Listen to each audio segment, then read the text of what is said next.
students, how are you all? Hope you all are very good. Today, students, we are going to start our ninth chapter of class 5, which is about our monuments and pride. So, student, in our country, that is India, we are having very special and various kind of monuments. Okay, historical monuments, which is a sign of pride for our country, and that only we have to discuss. ठीक है, चलो. सो India is a land of monument, यानी कि India एक ऐसी land है जहाँ पे बहुत सारे मॉन्यूमेंट्स प्रेजेंट है. ठीक है, so India is a land of monument, historical building, monument. They are silent witness of our magnificent and historical past and culture heritage.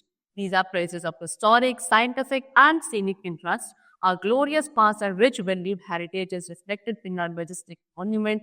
The prosperous economy of India has always attracted the foreigners. India's vast and fertile land attracted the prominent number of invaders to attack India. So, student, India monuments की एक land रही है. हमारी historical building, monuments एक क्या है?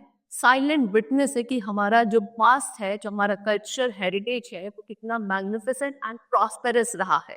ठीक है, ये क्या है? हिस्टोरिक, साइंटिफिक और सीनिक इंटरेस्ट को जो हमारी कंट्री का था उसको रिप्रेजेंट करते हैं.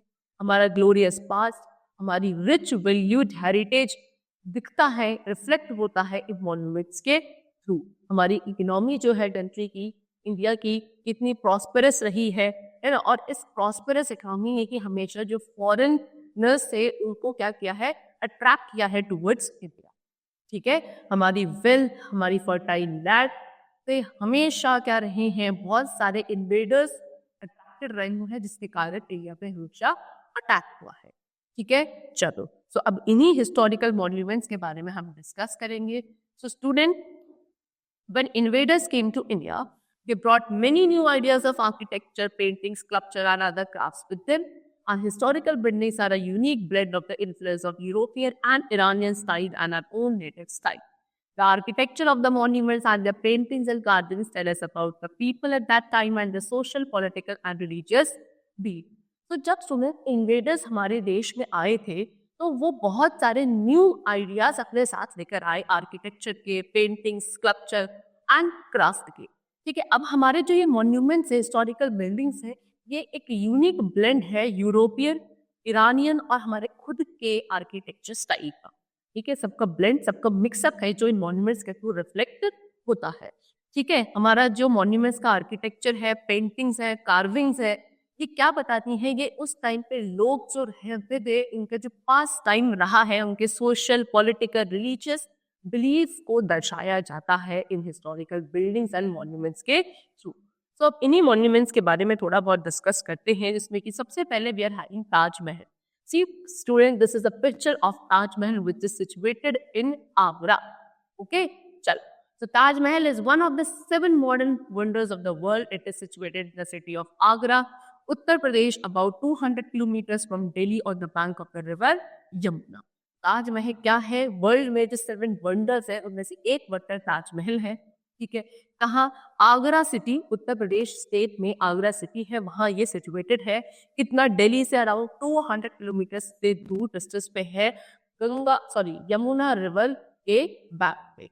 ओके, किसने बनाया था इन्हें? जो मुगल एम्परर थे Shah Jahan, he was the one who built Taj Mahal और हिज बिलव्ड वाइफ के लिए मुमताज महल. ओके, चलो. So the Taj Mahal took about 20 years and 20,000 men to complete. कितना?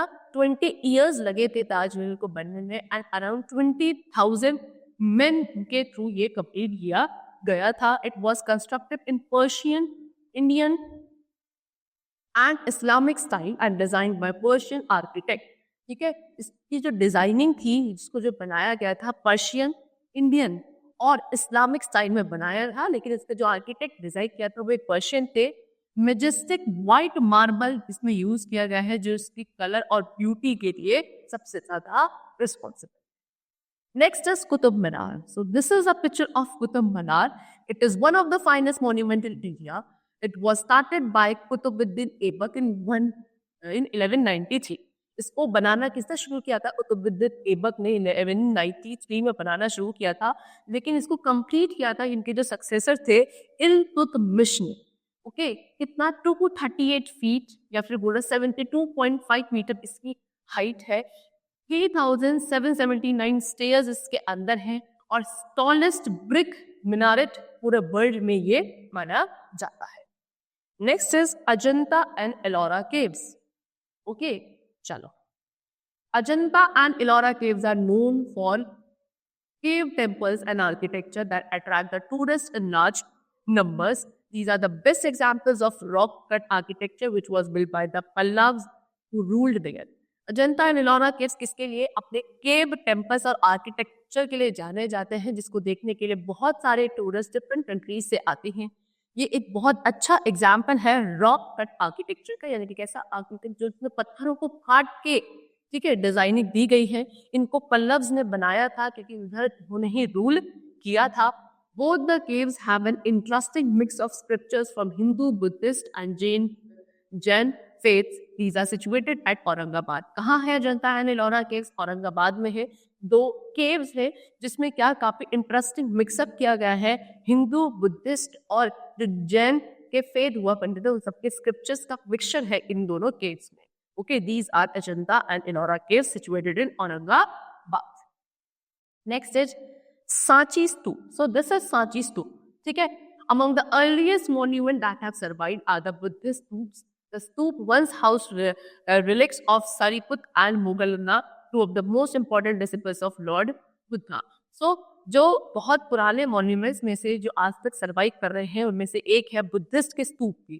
ठीक है, एक स्तूप जो एक बार बना दिया जा रहा है सारीपुत्ता मोगलदन है, उनमें से 2 ऐसे हैं जो क्या ये आपके लॉर्ड बुद्ध के इंपॉर्टेंट डिसिपल्स थे कॉल्ड सारीपुत्ता एंड मोगलदन। इनके थ्रू ये बनाया गया था क्या आपका Sanchi stupa. The smooth round shape of the stupa symbolize the perfection and immortality. आप खुद देखो इसकी जो शेप है काफी स्मूथ एंड राउंड शेप है स्तूप की, जो कि क्या रिफ्लेक्ट करती है, क्या सिंबलाइज करती है, परफेक्शन एंड इमॉर्टलिटी। सांची स्तूप बनाया गया था सांची टाउन में, जो कि कहाँ है, रेजन डिस्ट्रिक्ट मध्य प्रदेश में। किसने बनाया था? एम्परर अशोका ने 3rd सेंचुरी BC में। ओके, चलो, नेक्स्ट इज जामा मस्जिद। सबसे बड़ा मॉस्क क्यों इसमें पूरे इंडिया में, जामा मस्जिद, इसको शाहजहां ने बनाया था दिल्ली में। ठीक है, मोर देन 5000 वर्कर्स ने 6 years तक काम करके इस मॉस्क के को कंप्लीट किया था। This is the picture of Jama Masjid. ठीक है, Delhi. To preserve our historical building. अब हमारी हिस्टोरिकल बिल्डिंग्स को प्रिजर्व करना भी हमारी ही रिस्पॉन्सिबिलिटी है। हम लोग जाते थे, देखकर आते थे, ठीक है, लेकिन हम जाकर वहाँ बहुत ज्यादा क्या स्टूडेंट गंदगी फैला कर आते हैं। Actually, में these monuments are the reflection of our glorious past, of our glorious economy. So it is the responsibility of every citizen to be very alert and careful for these monuments. But we don't do so. So we should be very responsible to preserve these historical monuments. ठीक है? See, historical buildings and monuments are silent witnesses of our glorious past. They narrate stories of the past and tell us about the bravery of Indian rulers. These buildings have been declared as public property by the government and are known as heritage building. So ये जितने भी historical building monument है, ये हमारे glorious past के silent witness है।